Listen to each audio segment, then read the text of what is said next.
Ondan sonra değil ha. Çıkalım arkadaşlar.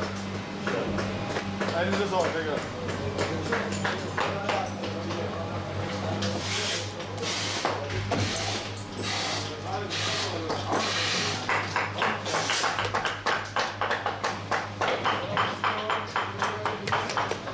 Takımın hepsini öyle çekmezsen ben sana uzun söyleyeyim.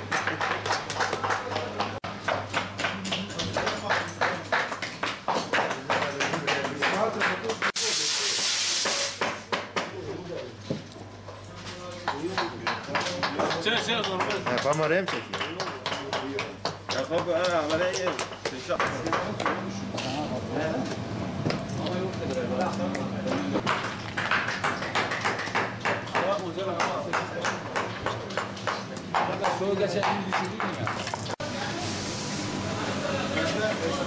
Suratına koyamıyorsun.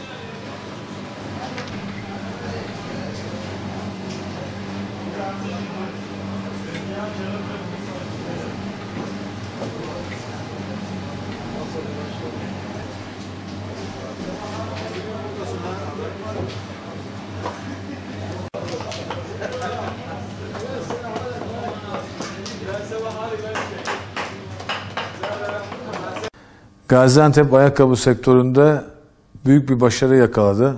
Çıta oldukça yükseldi. Türkiye'nin sayılı markalarına, zincir mağazalara Gaziantep ayakkabısını raflarda çok rahat bir şekilde kendisine yer bulmalarını sağlayabildi Gaziantep'li üreticilerimiz.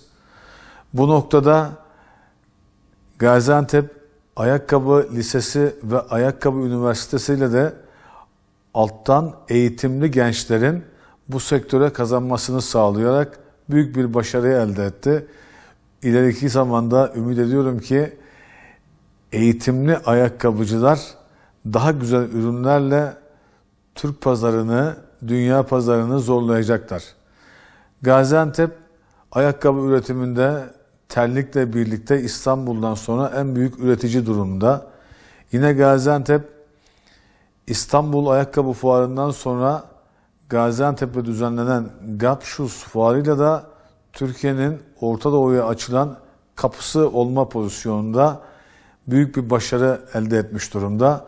12. ayın 12'sinde saat 12'de en iyi fuarı biz yaparız sloganı ile Federasyon Başkanımız 81 ilin Ayakkabıcılar Odası Başkanı'yla orada hep birlikte Gaziantep ekonomisine katkı sağlamak için ümit ediyorum büyük bir birliktelik sağlayarak çalışacağız. 4 ayrı oda çatısı altında yaklaşık 2500 civarında bir ayakkabı ailesi var.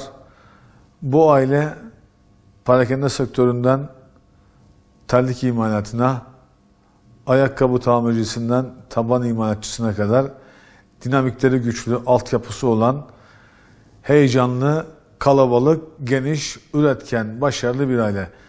Geçen yıl 120 milyon dolarla 17'sini gerçekleştirdi. Bu sene ilk 7 ayki rakamımız 101 milyon dolarla %18'lik rakama ulaştık. Yıl sonuna kadar %20'yi yakalayacağımız aşikar. İç piyasadaki daralmadan dolayı yönümüzü batıya çevirdik. 2. ayda Mikan Fuarı'na Gaziantep Ayakkabıcılar Odası olarak 40 tane firmamızla birlikte bu fuarı gezmeye gideceğiz. Avrupa pazarında kendimize daha iyi şekilde yer edinmeye çalışacağız. Bunu başaracak altyapıya, bilgi birikimine sahibiz. Yine Suriyeli misafirlerimiz, Ensar kardeşlerimizle birlikte Gaziantep'te bayan ayakkabı imalatında İzmir'i yakalamış durumdayız. Onlarla birlikte şu an modaya yön vermeye başladık. Onların hayal gücü, bizim bilgi birikimimiz, altyapımızla ortaya güzel ürünler çıkmaya başladı. Bunları da şu an yurt dışı pazarlara, özellikle Orta Doğu'ya keyifli ve güzel bir şekilde satıyoruz. Döviz kurunda yaşanan rakamlardan dolayı ayakkabımız şu an Avrupa'da fiyat bazında rekabet edebilir bir durumda bulunmakta. Bundan dolayı da o pazarda kendimize daha rahat yer edinebileceğimizi düşünüyorum. Sürekli büyüyen, gelişen, kendini geliştiren heyecanlı bir sektör. Kendisiyle birlikte de alt sektörlere çalıştıran bir sektör. Otomobil sektörü gibi, savunma sanayi gibi güçlü bir sektör. Moda ürettiği için de sürekli yenilenen, yeni ürünler yaratabilen bir sektör. Yine ayakkabının dışında, terliğin dışında, Yemen'in dışında Gaziantep'e özgü kutlu kumaşından terlikler ve ayakkabıları üreten bir şehir. Bundan dolayı gururlu ve mutluyuz. Bugün Yemen'imizi Amerika'ya, Avrupa'ya çok rahat bir şekilde satabiliyoruz. Kutlu kumaşımızdan yapılmış olan ayakkabı ve terlikleri şu an dünya pazarına pazarlayabilmek için var gücümüzle gayret gösteriyoruz. Bu işi yapanlara da şu an Gaziantep Ayakkabıcılar Odası olarak da destek vermekteyiz.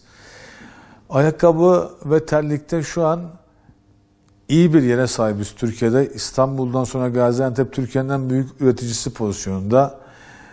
İhracat rakamlarına baktığımız zaman şu an yıl sonu itibariyle %20'yi yakalayabileceğimiz net bir şekilde görülmekte. İhracatçılar Birliği ile Sanayi Odamızla birlikte, Ticaret Odamızla birlikte, Gaziantep Esnaf Sanatkarlar Odamızla birlikte sürekli istişare içerisindeyiz. Sektörümüze neler katabileceğimizi, neler kazandırabileceğimizin araştırmalarını yapmaktayız. Üniversitemizde uyumlu bir şekilde Ar-Ge merkezini kurmak için hazırlığımız son hız devam etmekte. Test merkezimizi bu yıl sonunda hep birlikte açacağız.